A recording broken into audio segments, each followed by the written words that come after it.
India, or as we once called it, Britain's spice rack.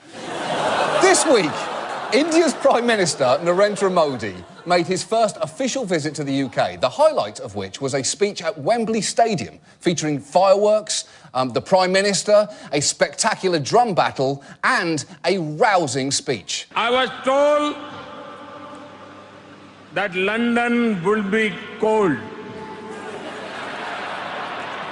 but not this much. OK,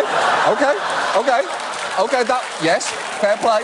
That was clearly a joke, but it does also follow in the grand tradition of the UK underselling the severity of the conditions an Indian leader would be suffering under. But for all the spectacle, this trip had a little tension behind it. As you probably know, India used to be a British colony, and our behaviour was so bad that in recent years, many in India have called for colonial reparations, with one particular demand recently gaining attention.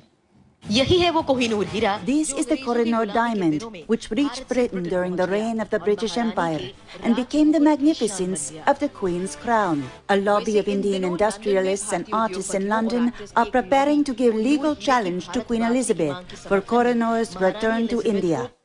Yes, some in India are demanding the return of the fabled Kohinoor diamond, which was removed from India and presented to Queen Victoria in 1850 before being embedded in this elegant head sofa. But the British government is refusing to give that diamond up for reasons that former Deputy Prime Minister Nick Clegg explained last year. There is no doubt in our mind that the diamond was relocated to this country under legal conditions, which are not in any doubt. But there is, I think, clarity in the sincerity with which the Queen holds the crown jewels, all of them, in trust on behalf of the nation, has done for many generations, and future monarchs will continue to do so.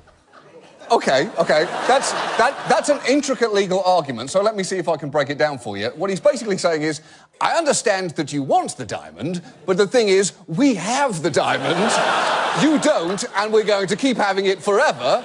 So, in summary, finders keepers, go fuck yourself, cheerio.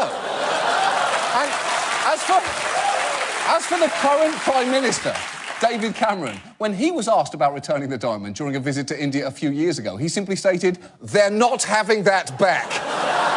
Which is so petulant and childish a response. I'm surprised he didn't lick the diamond to call official dibs on it. And look, in a way, you can understand why Britain does not want to give that diamond back. All our greatest possessions are stolen. Tea, stolen. The Elgin marbles, let's say permanently borrowed. The entire British Museum is basically an active crime scene. And if we start giving back everything we took from the Empire, that building will basically be completely empty, except for one portrait of Lord Alfred Tennyson and a pair of Gary Oldman's old running shorts. And that can't happen.